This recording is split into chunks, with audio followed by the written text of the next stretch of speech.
Hello friends, मैं Shailesh Sharma Sharma coaching classes में आपका स्वागत करता हूं।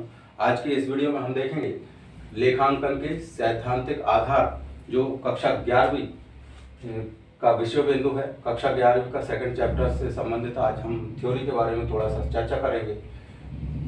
लेखांकन के सैद्धांतिक आधार, इसको अंग्रेजी में बोलते हैं थ्योरी बेसिस ऑफ अकाउंटिंग, अर्थात लेखांकन के सैद्धांतिक आधार। सबसे पहले हम चर्चा करें कि सिद्धांत क्या होते हैं। आपने इतनी कक्षाओं में देखा होगा, हर बार पढ़ते हैं आपके सिद्धांत सिद्धांत सिद्धांत, लेकिन ये सिद्धांत है क्या?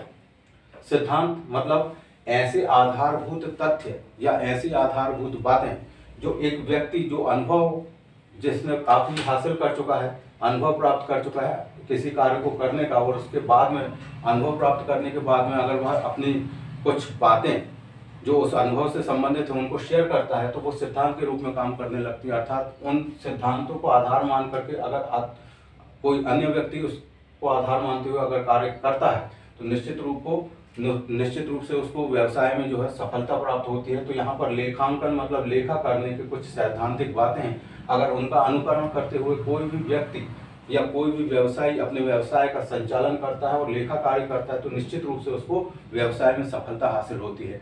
तो इनके बारे में आज हम एक के बाद एक देखेंगे। इस चैप्टर में पहला आप देखेंगे लेखांकन की आधारभूत पूर्व अवधारणाएं, जिसको हम कहते हैं अंग्रेजी में फंडामेंटल अकाउंटिंग अस्यूम्पशन। अब आगे लेखांकन की आधारभूत अवधारणाएं में पहली अवधारणा आपकी होती है चालू व्यवसाय की अवधारणा। अब ये चालू व्यवसाय की अवधारणा क्या है, या चालू व्यवसाय कि मान्यता को लेकर क्यों चला जाता है व्यवसाय में, इसके बारे में हम देखेंगे। तो चालू व्यवसाय की मान्यता के अंतर्गत इस बात का ध्यान रखा जाता है, जब कोई भी व्यापारी अपने व्यापार कार्य को आरंभ करता है तो वह ये सोच करके चलता है कि उसका व्यवसाय आने वाले समय में अनंत काल तक चलते ही रहेगा, निरंतर चलते रहेगा, कभी बंद नहीं होगा। ये आशाओं के साथ में ही व्यवसायी व्यवसाय का आरंभ करता है कि उसका व्यवसाय जो है अनंत काल तक चलता ही रहेगा, लाभ में ही चलेगा, कभी हानि नहीं होगी। ऐसी आशाएं वो अपने व्यापार के प्रति लगा करके व्यवसाय को चलाते रहता है। तो चालू व्यवसाय की मान्यता आपको क्लियर हो गई होगी। इसके बाद में सेकंड मान्यता रहती है इसकी निरंतरता की मान्यता। उसका व्यवसाय जो है, निरंतरता मतलब सतत मतलब लगातार, बिना रुके, अविरत जो है वो उसका व्यवसाय जो है निरंतर चलते रहेगा, चाहे कितनी भी विषम परिस्थितियां क्यों ना आ जाए, उसका व्यवसाय कभी बंद नहीं होगा। तो ये कहलाती है निरंतरता की मान्यता। अगला हम देखेंगे उपार्जन की मान्यता। उपार्जन की मान्यता के अंतर्गत इनमें केवल हम उन व्यवहारों का लेखा कर लेते हैं जिनका हमने उपार्जन कर लिया है।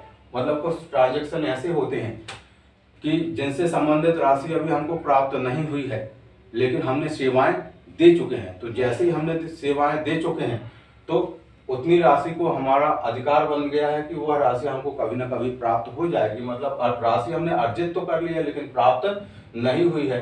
तो ऐसे व्यवसाय में जो है बहुत सारे ट्रांजेक्शन हो जाते हैं जिनसे संबंधित हमने सेवाएं तो दे चुकी हैं लेकिन राशियां अभी तक प्राप्त नहीं होती हैं। तो ऐसी आय को हम क्या कहते हैं? उपार्जन। मतलब ऐसी आय का हमने क्या कर लिया? अर्जन कर लिया, लेकिन अभी तक प्राप्त नहीं हुई है। तो हम उसी समय उसका लेखा कर देते हैं। उसी समय हमको उसका लेखा कर देना ही चाहिए जबकि वह हमने उससे संबंधित सेवाओं को दे चुके हैं। मतलब सेवाएं दे चुके हैं, भले आय हमको कभी भी प्राप्त हो सकती है, तो उसी समय उसका लेखा हमें कर देना चाहिए। तो व्यापार में हमेशा सफलता मिलती है। आगे हम देखेंगे इसी के अंतर्गत सेकंड जो बात है वो ये है कि लेखांकन के कौन कौन से सिद्धांत होते हैं। सिद्धांत मतलब जैसे कि मैंने अभी आपको बतलाया कि सिद्धांत क्या होते हैं? अनुभव की बातें होती हैं। अगर व्यक्ति व्यवसाय में काफी दिनों तक अनुभवशील रहा हो, उसने बहुत सालों तक व्यवसाय किया है, उसके द्वारा व्यवसाय में जो है कुछ जो बातें, बेसिक बातें बोली जाएंगी व्यवसाय के लिए, तो निश्चित रूप से उन बातों का अगर अन्य व्यवसायी अनुसरण करते हैं तो अनुकरण करेंगे तो निश्चित रूप से उनको भी व्यवसाय में क्या मिलेगी? सफलता मिलेगी। तो वे बातें जो है सिद्धांत के रूप में काम करने लगती हैं।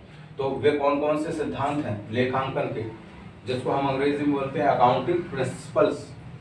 मतलब लेखांकन के सिद्धांत। तो हम लेखांकन के पहला सिद्धांत देखेंगे, व्यावसायिक इकाई का सिद्धांत। इसके बारे में थोड़ा सा समझें इसे कि व्यावसायिक इकाई का सिद्धांत क्या होता है। व्यावसायिक इकाई का सिद्धांत का मतलब होता है कि व्यवसाय और व्यवसायी दोनों ही अलग अलग होते हैं। व्यवसाय अलग है और व्यवसायी अलग है। व्यवसायी भले ही अपने व्यवसाय में क्या कर रहा है, पूंजी लगा रहा है, तो उसको कभी भी आप एक मत करना। मतलब व्यवसाय और व्यवसाय को हमेशा अलग अलग रख करके ही व्यवसाय को अगर करते हैं तो निश्चित रूप से जो है व्यवसाय हमारा अनंत काल तक न केवल चलते रहेगा बल्कि हमेशा आगे भी बढ़ते रहेगा। जैसे कि एक उदाहरण के द्वारा समझें कि व्यवसाय में व्यवसाय का स्वामी क्या कर रहा है, पूंजी लगा रहा है। तो स्वामी ने पूंजी दी किसको, व्यवसाय को। अब व्यवसाय को पूंजी क्या हो गई, उसके लिए एक प्रकार का दायित्व हो गया पूंजी। तो पूंजी पर व्यवसाय को, स्वामी को क्या देना पड़ेगा, ब्याज देना पड़ेगा, क्योंकि व्यवसायी ने जो है व्यवसाय को पूंजी दिया है। इसी प्रकार अगर मान लीजिए व्यवसाय का स्वामी जो है, बिजनेसमैन जो है, व्यवसाय से कुछ नगद रकम या माल के रूप में निकाल लेता है, तो उसको हम क्या बोल देते हैं, ड्रॉइंग्स बोल देते हैं, अर्थात आहरण।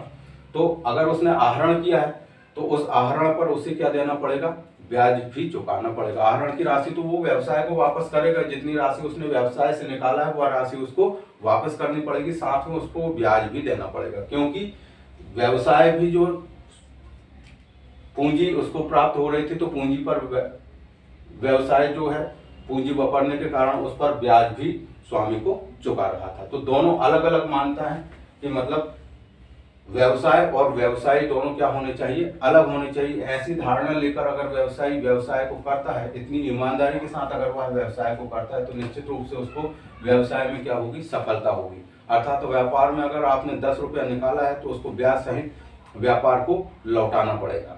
और अगर व्यापार ने स्वामी की पूंजी ली है तो स्वामी को भी उसे पूंजी पर ब्याज भी देना पड़ेगा और पूंजी भी एक निश्चित समय के बाद लौटाना पड़ेगा।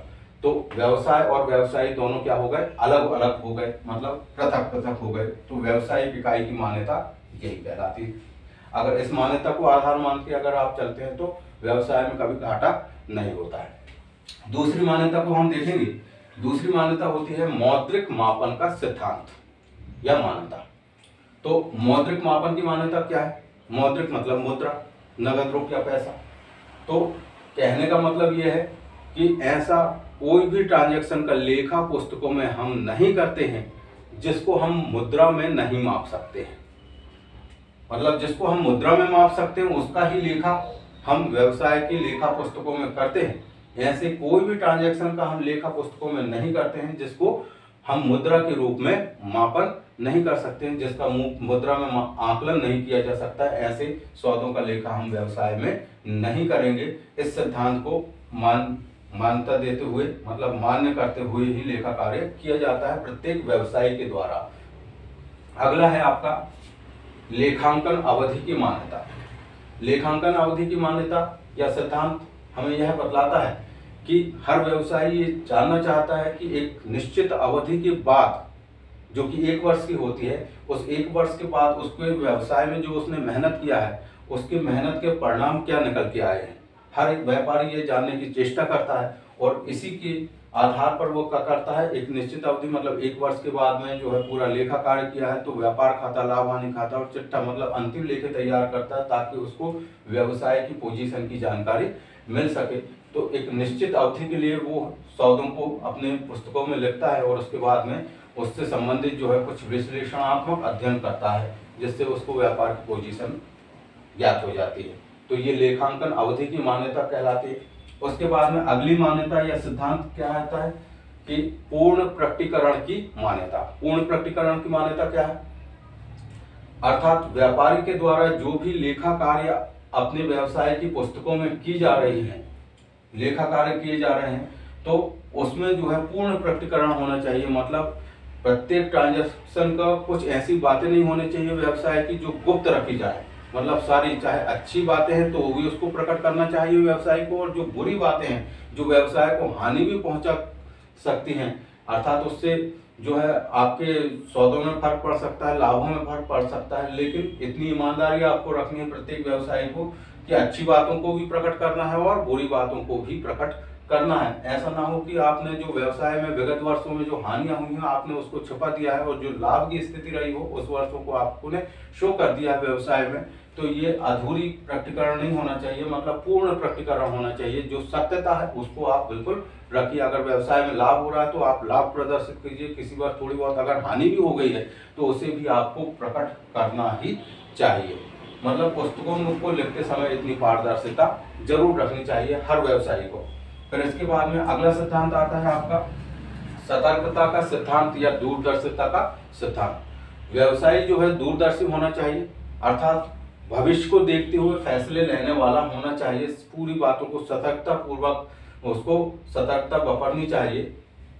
मतलब निकट भविष्य में उसको कितना आय हो रही है तो उस आय का उपयोग वो कैसे कैसे करेगा इसके बारे में वर्तमान में क्या कर लेना, योजनाएं तैयार कर लेना ही क्या कहलाता है दूरदर्शिता। इससे क्या होता है व्यापार में जो आगे समय में आने वाली जो घटने वाली दुर्घटना है उसके प्रति वह क्या हो जाता है, सतर्क हो जाता है और उसके व्यवसाय में कभी नुकसान की स्थिति निर्मित नहीं हो पाती है। तो ये कहलाता है सतर्कता का सिद्धांत, या इसी को हम क्या बोल देते हैं, दूरदर्शिता का सिद्धांत बोल देते हैं। अगला है मिलान का सिद्धांत।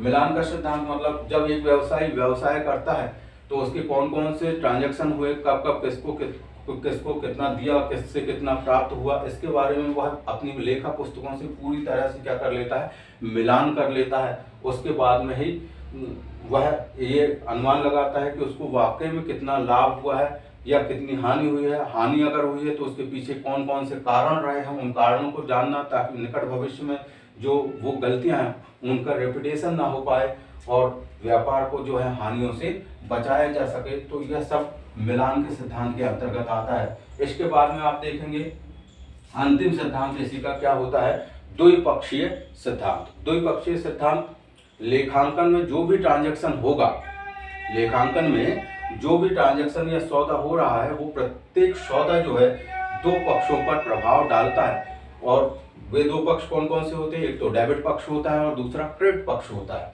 मतलब एक पाने वाला पक्षकार होगा और दूसरा देने वाला पक्षकार होगा। अर्थात कोई भी ट्रांजैक्शन हो, जैसे व्यापार में मान लीजिए फर्नीचर खरीदा 1500 रुपये का, तो अगर 1500 रुपये का फर्नीचर खरीदा है तो फर्नीचर खाता आपका क्या हो जाएगा, डेबिट हो जाएगा। फर्नीचर खाता डेबिट, क्योंकि फर्नीचर एक संपत्ति है और खरीदने के दौरान, परचेस करने के दौरान वह संपत्ति क्या हो जाएगी, व्यापार में आ जाएगी। फर्नीचर खाता डेबिट। 2 ब्रोकर खाता।